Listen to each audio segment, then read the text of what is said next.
Hello. Yep. So I'm back. So I went ahead and did the wash. I got it all wet. I used the brushes to do another layer.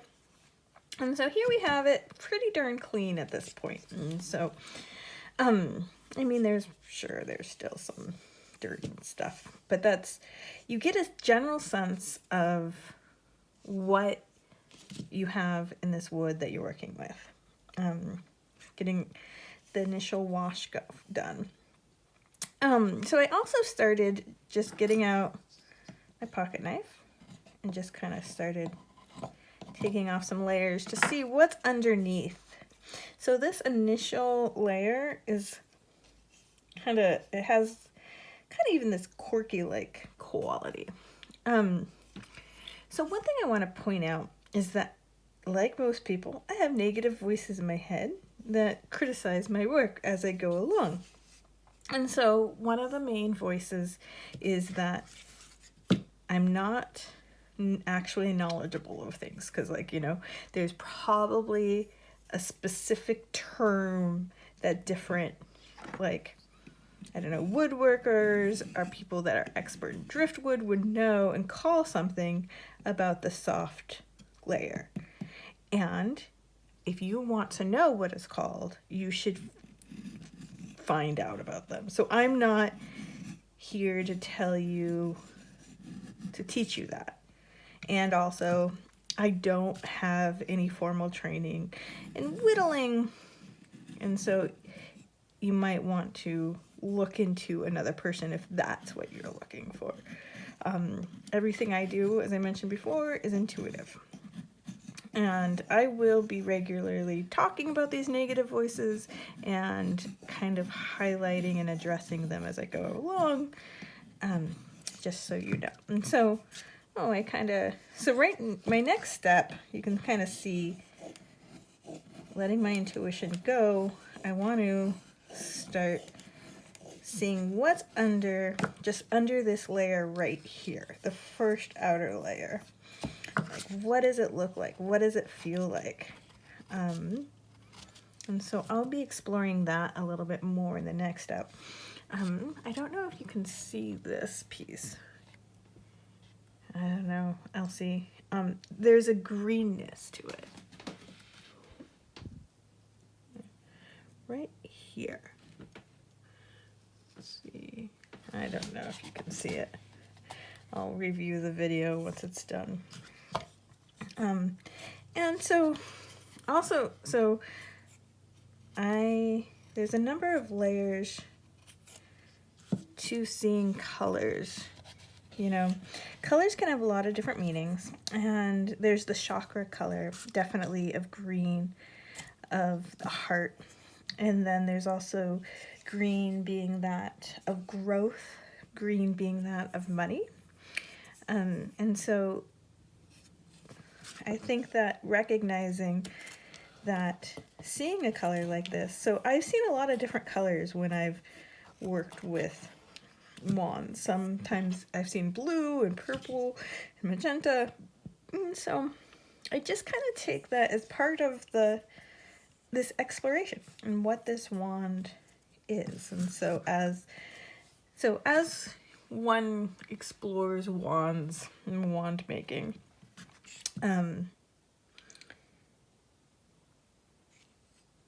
you'll uncover different pieces, different colors, different textures, and also pay attention to your own thoughts. Usually your own thoughts will give you guidance on what comes up when you're making the wand, what you see as what does this wand mean? What does this wand mean to you? What does this wand present in the world? And so that's one step. So I'll come back after.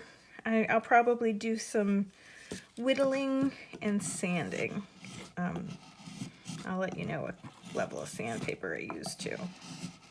But yeah, just getting this initial layer off and seeing what's underneath it. Oh, yeah. So here you can see that there's all these. Ooh, look at that cool texture. there's this like black layer. So I love those kind of marks.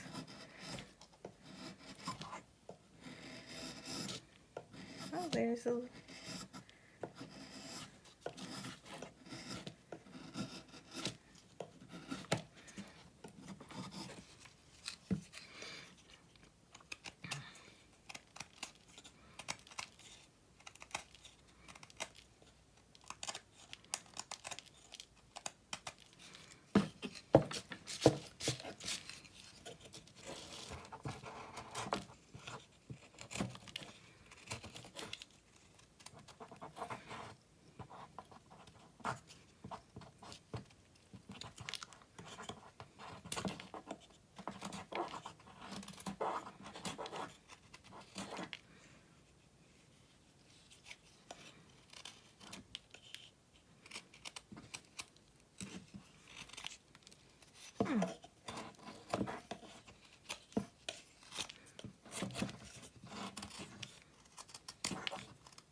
this wand isn't, I mean, sorry, this knife isn't the most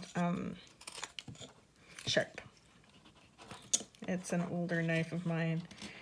I have to learn how to sharpen knives better. And then it also, I was picking at something and the tip broke off. I have newer ones, but usually for these kind of level of work, I don't need the best knife, especially because this wood is kind of pretty soft. And so there's like a negative voice that came up. It's like, I don't actually know the definition of softwood and hardwood. And so if you do know and I'm using it incorrectly, please educate me.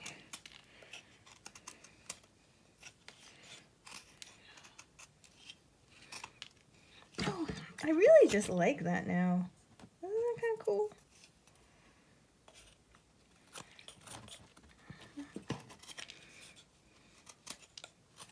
I always love like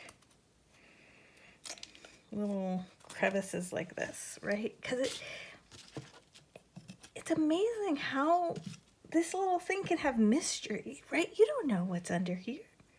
You don't know what's in these cracks. You don't know even what's under the wood. Like, you can let your curiosity explore itself. I just think that's so cool.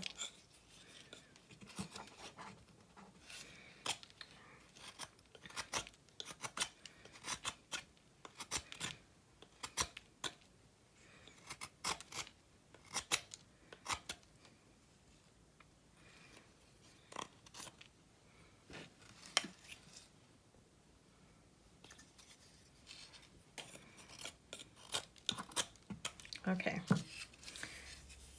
I'll come back when there's been a little bit more development.